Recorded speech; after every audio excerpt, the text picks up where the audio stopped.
Welcome viewers. 12 अगस्त 2000 Russia के 33 warships Barents सी में जाते हैं। रशिया के नॉर्थ वेस्ट में आर्टिक सर्कल के पास 1200 किलोमीटर तक फैला हुआ एक समुंदर है।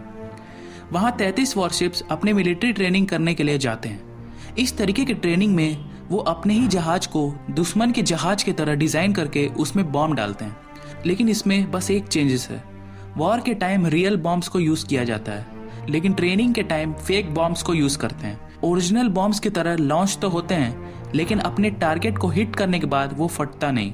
उस दिन सुबह के 9 बज रहे थे। ऑपरेशनल इंचार्ज एडमिरल पॉपव ट्रेनिंग को स्टार्ट करने के लिए बोलते हैं। उन 33 शिप में से एक शिप में वो भी थे। अब ट्रेनिंग स्टार्ट होके 24 घंटे के बाद अगले दिन एडमिरल पॉपव ट्रेनिंग अच्छा जा रहा है करके मीडिया को फोन इंटरव्यू देते हैं, लेकिन असली में ये सच नहीं था। उन 33 शिप में से एक शिप को प्रॉब्लम है करके न्यूज़ लीक होती है, लेकिन वो क्या प्रॉब्लम करके कोई भी इंफॉर्मेशन बाहर नहीं आता। मे बी वो एक रूमर हो सकता है करके सोचने लगते हैं। लेकिन उन सोल्जर्स के फैमिली मेंबर्स नेवी बेस को कॉल करने लगते हैं और ये पूछते हैं कि क्या ये रूमर सच है या झूठ। शुरुआत में ऐसा कुछ भी नहीं है करके नेवी बेस ऑफिसर्स बोलते हैं, लेकिन बाद में हाँ, हमने भी ऐसा सुना है कि कुछ गलत हुआ है, लेकिन वो क्या है करके डिटेल में पूछने पर उनको इसके बारे में और कुछ नहीं मालूम करके फोन को डिस्कनेक्ट कर देते हैं।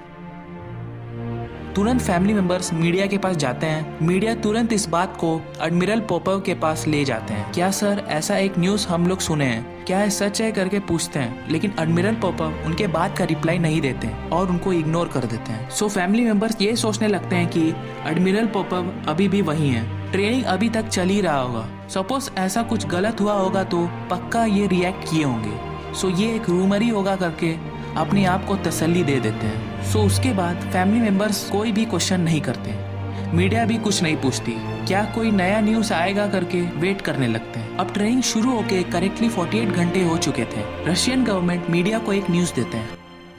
हाँ, एक प्रॉब्लम हुआ है।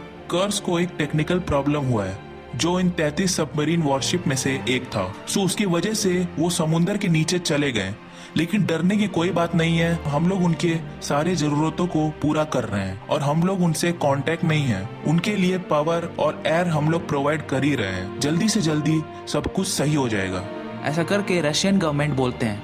लेकिन फैमिली मेंबर्स इस बात को सुन के बहुत ही घबराने लगते हैं, क्योंकि ये प्रॉब्लम समुद्र के बीचों बीच में हुआ था और कर्स नाम का ये सबमरीन रशिया के सबसे एक्सपेंसिव सबमरीन था। रशिया इस सबमरीन को बनाते वक्त कोई भी कंजूसी नहीं करते, पूरा पैसा डाल के इस सबमरीन को बनाते हैं। लगभग 2 फुटबॉल स्टेडियम जितना बड़ा इस सबमरीन को एक स्पेशल मेटल से बनाते हैं। अगर इसमें कोई बॉम्ब भी डालेगा तो इसको कोई भी फर्क नहीं पड़ेगा, उतनी मजबूती से इसे बिल्ड किया गया था।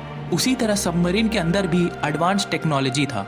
सो अगर आप इस सबमरीन में समुंदर के नीचे फंस भी जाए तो आपको कुछ भी नहीं होगा। इस बात से फैमिली मेंबर्स को थोड़ा कम घबराहट होती है। लेकिन रशियन गवर्नमेंट अगले 2-3 दिन तक कुछ नहीं, कोई भी प्रॉब्लम नहीं है, थोड़ी ही देर में हम लोग प्रॉब्लम सॉल्व कर देंगे, ऐसा करके बोल रहे थे। लेकिन द कर्स सबमरीन को ऊपर सरफेस में अभी तक नहीं लाए थे। सो 4-5 दिन के बाद भी रशियन गवर्नमेंट सही से रिस्पॉन्स नहीं देने के कारण फैमिली मेंबर्स बहुत डरने लगते हैं और मीडिया वाले भी पक्का कुछ गलत हुआ है और गवर्नमेंट उसे छुपा रही है करके न्यूज़ में बोलने लगते हैं। 21 अगस्त मतलब ट्रेनिंग खत्म होके 9 दिन बाद Norwegian dive team recovery operation में हेल्प करती है। वो डाइवर्स कर्स को ढूंढ के एस्केप हैच के थ्रू उस सबमरीन के अंदर जाते हैं। अंदर गए डाइवर्स एक भयानक सीन को देख के शॉक होते हैं। तो ऐसा उस सबमरीन के अंदर रहे लोगों को क्या हुआ, उसी के बारे में हम इस वीडियो में देखने जा रहे हैं।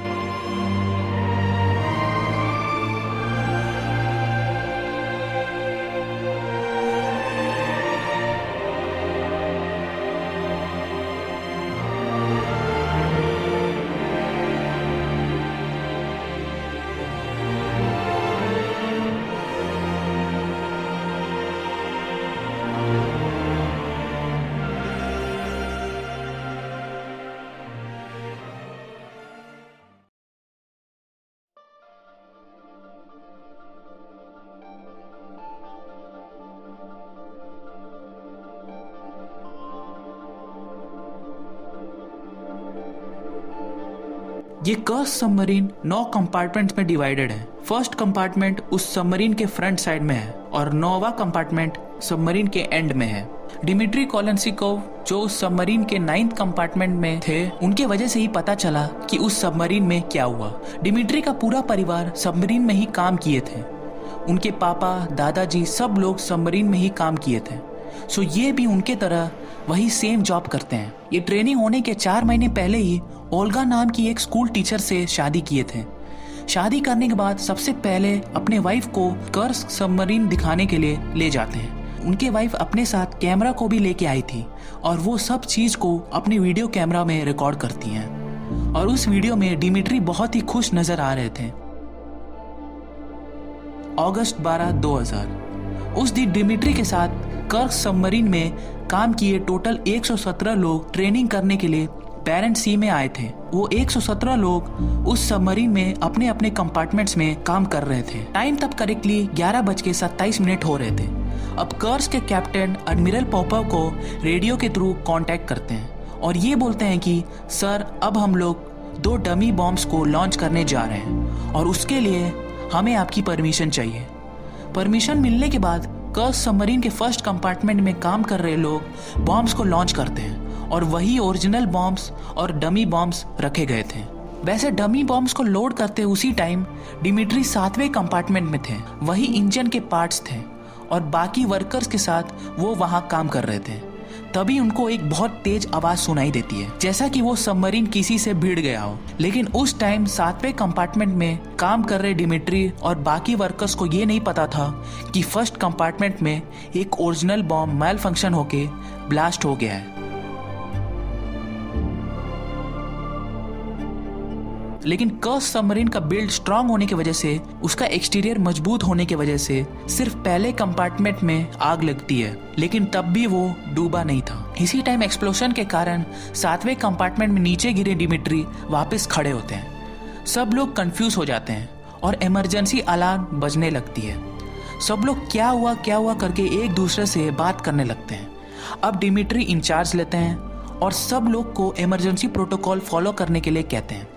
इमरजेंसी प्रोटोकॉल मतलब सपोज इस तरीके के डेंजरस सिचुएशन में सब लोग अपने अपने कंपार्टमेंट्स के वाटर टाइट डोर को लॉक कर लेना है। अभी वो 7वें कंपार्टमेंट में है, सो वो 6th और 8th कंपार्टमेंट के डोर को लॉक और सील कर देते हैं। ऐसा करने के पीछे बहुत सारे रीजंस है। उसमें से एक रीजन, सपोज सबमरीन समुद्र के गहराइयों में जा रहा है तो अगर कोई एक्सीडेंट होके पानी अगर अंदर आ जाती है और अगर आप अपने अपने कंपार्टमेंट के वाटर टाइट डोर को लॉक कर लेते हैं तो पानी आपके कंपार्टमेंट में नहीं आएगा और आप नहीं डूबेंगे। ऐसे वो डोर को लॉक करते उसी टाइम उनके कंपार्टमेंट के वेंटिलेशन के थ्रू स्मोक आते हुए नोट करते हैं, बिकॉज उस सबमरीन के फर्स्ट कंपार्टमेंट में आग लगी थी। उसी टाइम वो सबमरीन सामने की तरफ झुक के डूबने लगती है और उसके कैप्टन शिप को सरफेस में लाने की कोशिश करते हैं, लेकिन वो ऐसा नहीं कर पाते। अब सामने आग लगने की वजह से वहां रखे बाकी के ओरिजिनल बॉम्ब्स भी फटने लगते हैं और एक बहुत बड़ा एक्सप्लोशन होता है और इस बार उस शिप के फ्रंट साइड ओपन हो जाता है और सामने 1 से लेके 5 कंपार्टमेंट में रहे लोग एक्सप्लोशन के कारण मर जाते हैं और उसमें बचे कुछ लोग उस शिप में हुए ओपनिंग के कारण आर्टिक सी के ठंडे पानी में डूब के मर जाते हैं। अब सिर्फ वही लोग जिंदा बचे थे जो शिप के सेंटर में और बैक साइड में थे। अब डिमिट्री और उसके साथी जो 7वें कंपार्टमेंट में थे उस सेकेंड एक्सप्लोशन की वजह से टोटली हिल जाते हैं। अब सबको पता चल गया था कि कुछ तो बड़ा हुआ है। अब वो सबमरीन समुद्र के नीचे ग्राउंड को हिट करती है। अगले 2 घंटे तक किसी को भी करेक्टली नहीं पता होगा कि वहां क्या हो रहा है, लेकिन ये बोला जा रहा था कि पावर और एयर प्यूरिफायर दोनों उस टाइम काम कर रहा था। अब इनको 6th कंपार्टमेंट के डोर से खटखटाने की आवाज आती है। सो डिमिट्री इमरजेंसी प्रोटोकॉल को ब्रेक करके अपने 7वें कंपार्टमेंट के डोर को ओपन करते हैं और ये देखते हैं कि 6th कंपार्टमेंट में पानी बहुत तेजी से फिल हो रहा था और उसके आगे के कंपार्टमेंट के लोग कोई भी जिंदा नहीं बचा था। अब 6th कंपार्टमेंट के लोगों को अंदर लाके डोर को लॉक करते हैं। टाइम तब करेक्टली 1:30 हो रहा था। उस समय 7th कंपार्टमेंट में रहे डिमिट्री और उनके साथी 9th कंपार्टमेंट की तरफ जाने लगते हैं, क्योंकि वो डोर वाटर टाइट डोर्स होने के बावजूद भी दूसरी बार जो बहुत बड़ा एक्सप्लोशन हुआ था उसके वजह से कुछ मेटल पार्ट्स कंपार्टमेंट के डोर्स को डैमेज कर दिए थे। और उसके होल्स के थ्रू पानी अंडर आने लग गए थे। सो डोर लॉक करने के बावजूद भी एक के बाद एक पानी कंपार्टमेंट में फिल होते जा रहा था। सो वो एक एक कंपार्टमेंट्स में जाके फाइनली वो लोग 9th कंपार्टमेंट में जाते हैं। इसके आगे जाने के लिए जगह नहीं था। अब सबको पता चल गया था कि अगर हम लोग रेस्क्यू नहीं किए गए तो हम लोग यही डूब के मर जाएंगे। अब सोच के देखिए उनको उस टाइम कैसा फील हो रहा होगा, उनके दिमाग में क्या चल रहा होगा। लेकिन डिमिट्री बहुत ही शांत थे और उस 9th कंपार्टमेंट में टोटल 22 लोग थे। उसी टाइम डिमिट्री एक छोटा सा पेपर और पेन को लेके उस दिन का डेट और एग्जैक्ट टाइम को लिखते हैं और कुछ नोट्स को लिखने लगते हैं। अब मेरे साथ 9th कंपार्टमेंट में 22 लोग हैं और हम लोग रेस्क्यू होने के लिए वेट कर रहे हैं और हम लोग अपने सबमरीन के एस्केप हैच के थ्रू बचने का ट्राई कर रहे थे, लेकिन वो काम नहीं कर रहा। सो हम लोग रेस्क्यू होने के लिए वेट कर रहे हैं। इस नोट का अगर देखा जाए तो उनका हैंड राइटिंग बहुत ही नीट और ऑर्गेनाइज्ड होगा। ये मैंने क्यों बोला करके बाद में पता चलेगा। सो उस नोट को लिख के वापस अपने पॉकेट में रख लेते हैं। अब डिमिट्री और उनके साथ 22 मेंबर्स रेस्क्यू होने के लिए वेट करते हैं, लेकिन करेक्टली इसके 1.5 घंटे बाद उस कंपार्टमेंट का पावर कट हो जाता है। सोच के देखिए कि उस टाइम उनको कैसा लग रहा होगा।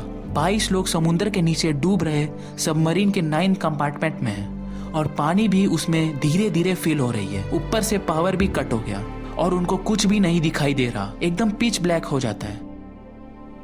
अब पावर कट होने की वजह से उस कंपार्टमेंट के अंदर का टेम्परेचर कम होने लगता है, लेकिन वो भी उनके लिए कोई बड़ा प्रॉब्लम नहीं था। पानी 8th कंपार्टमेंट में पूरा फिल होके 9th कंपार्टमेंट में फिल होने लगता है। सो डिमिट्री और बाकी सबको पता चल गया था कि अब ये कंपार्टमेंट भी डूब जाएगा और अपने को और कहीं जाने के लिए जगह नहीं है। अब पानी धीरे धीरे फिल हो रहे उसी टाइम उतने अंधेरे में डिमिट्री अपने पॉकेट से पेपर को धीरे से निकालते हैं। इतने अंधेरे में वो पेपर में फिर से लिखने लगते हैं। पहले लिखे नोट्स में और बाद में लिखे नोट्स में आप अंतर देख सकते हैं। बाद में लिखे नोट्स ऑर्गेनाइज नहीं थे और ये बोला जा रहा था कि डिमिट्री ये नोट लिखते वक्त हाइपोथर्मिया से अफेक्ट हुए होंगे। ऑल्सो उस नोट में ये भी मेंशन था कि मैं ऐसे ब्लाइंडली लिख रहा हूँ। ऑल्सो उस सेकेंड नोट को लिखते वक्त ही पता चल गया था कि हम में से कोई भी जिंदा नहीं बचने वाला। उस नोट के नीचे डिमिट्री अपने फैमिली को कितना प्यार करते हैं और अपने वाइफ को कितना प्यार करते हैं लिख के वापस उस नोट को फोल्ड करके अपने पॉकेट में रख लेते हैं। और उसके बाद डिमिट्री और उनके साथी उस अंधेरे में ठंडे पानी को अपने कंपार्टमेंट में फिल होते हुए उसको सुनते हुए अपने मौत का इंतजार कर रहे थे। उसके बाद कितने देर तक वो लोग जिंदा बचे थे सही से नहीं मालूम, लेकिन एक्सपर्ट्स का कहना यह था कि पहला एक्सप्लोजन होके अगले 8 घंटे में टोटल शिप डूब जाता है करके बोलते हैं। और इसमें दिल दुखाने वाली बात यह था कि अगर रशियन गवर्नमेंट ने जल्दी रिस्पॉन्स किया होता तो डिमिट्री और उनके साथ 22 मेंबर्स को बचाया जा सकता था, क्योंकि जिस शिप में एडमिरल पॉपर थे उन तक उस सेकेंड एक्सप्लोजन का वाइब्रेशन पहुंचा था और उनको पता चल गया था कि कुछ तो गलत हुआ है। लेकिन वैसा महसूस करने के बावजूद भी उन्होंने कोई भी स्टेप्स या एक्शन नहीं लिया।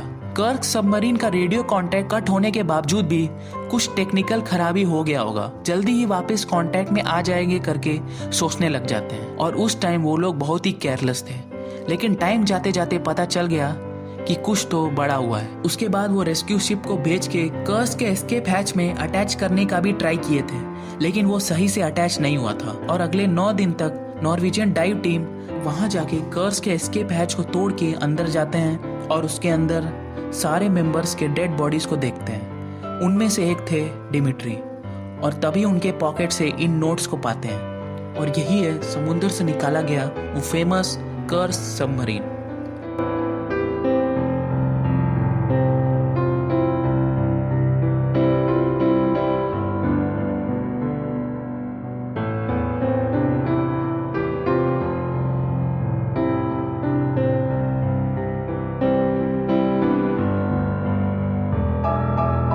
अगर डिमिट्री ने वो लेटर नहीं लिखा होता तो असली में वहां क्या हुआ था करके किसी को भी नहीं पता चला होगा। रशियन गवर्नमेंट मरे हुए सोल्जर्स को ऑर्डर ऑफ करेज अवार्ड देते हैं और उनके फैमिलीज को अगले 10 साल के लिए सैलरी और रशिया के किसी भी सिटी में एक घर और उनके बच्चों को एजुकेशन फीस प्रोवाइड करते हैं। सो गाइस, आप इस केस के बारे में क्या सोचते हैं? अगर आप उस शिप में होते तो आप क्या करते?